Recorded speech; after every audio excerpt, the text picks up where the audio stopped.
Hello, it's Elizabeth Cobb with the Liz and Laurie show. I'm at the beautiful Grand Pines in Orlando, Florida with a very special guest, Mr. Chris Lee. Hi, Mr. Lee. Well, hello. I didn't know I was that special. Please tell the audience, because I'm with the TBN in Cincinnati and I'm down in Orlando for business and we met today, and please tell them a little about yourself.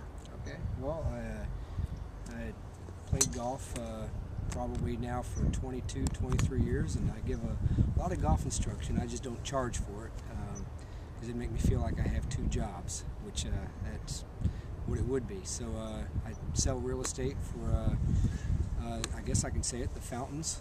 It's called Blue Green over here in Orlando, and over here at Grand Pines, we just love sending our clients over here, and beautiful golf course. I'm just going to give you a couple tips, or you can ask me some questions if you'd like. Sure. So go ahead. Okay. So the first tip, you're going to show us, well, you're the professional. There so are three, well, there's a lot of mistakes that amateurs might make, but I'm going to focus on three of the biggest ones. One of them is what's called an over-the-top move, and that is when you get to the back of your golf swing and all the way to the top of it, that typically an over-the-top is when you rush it and you're coming across it like that. So instead of coming straight down your path, you come over the top and do that. So there's a couple ways that you can correct that. One of the best ones that I've learned that can take effect very quickly for people is when you get to the top of your backswing, is you try and keep the left shoulder high. So what it's going to do is create a level swing. Your golf swing is basically this right here. So if I take and go like this, that's a really good golf swing if I were to bend over like this. So you want to keep everything parallel with your spine. Well, what will happen is when you get to the top of your swing and you go like that, my left shoulder's dipping, which brings the club way out, and I pull the shot. I'll show you how to pull a shot really good. I'll come over the top on this one. Pulled that a good 30 yards left. All I did was I purposely made my left shoulder stay low. Now if I want to more down the path, what I'm going to do is as I come back, I'm going to make sure that my left shoulder stays high, and that should help me to come down the line. Now I don't want to rush it, I just want to let it drop down. If my left shoulder's high, I can even rush it and it'll come down, like Nick Price will do very much on plane, but he's very quick. As it contrasted to Ernie Els is very, very slow from the top, but they both come down because their left shoulder is so high. So what I'll do is I'll keep the left shoulder high, and I'll top one, but what happens is I swung right down the club path. I just didn't stay down with it. So here we go. That one was right down the line of where I wanted. My left shoulder was high. Another thing is a lot of people will get off balance. They'll swing way too hard.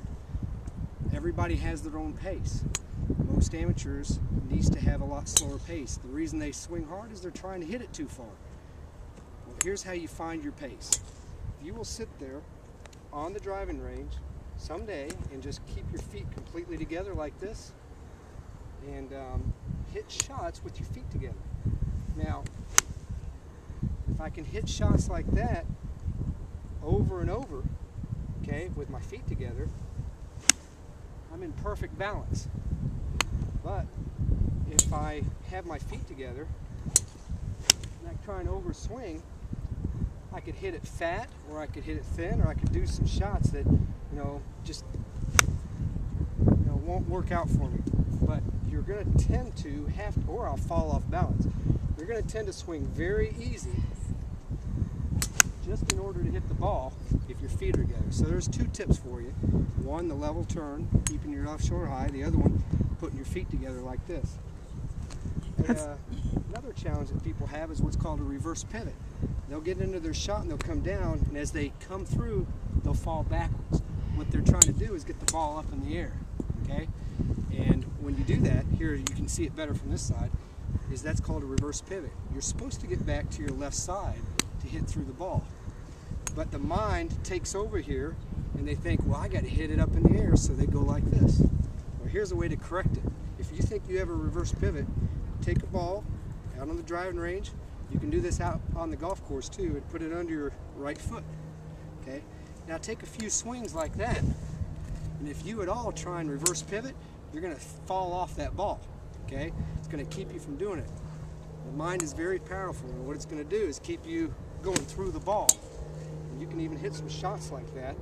You just put it under your right foot, and you're going to get through the ball, because if you don't, you're going to fall over before you even start your downswing. So you can do this. You hit much more solid shots if you're used to going backwards. Just like that. Just have some through the ball like that, just because this is under my foot. So those are three main things that people tend to have problems with. 3 quick fixes for it too. Thank you, Chris. Thank you so much. And I think we're going to go shoot a couple more videos. So thank you very much. You got it.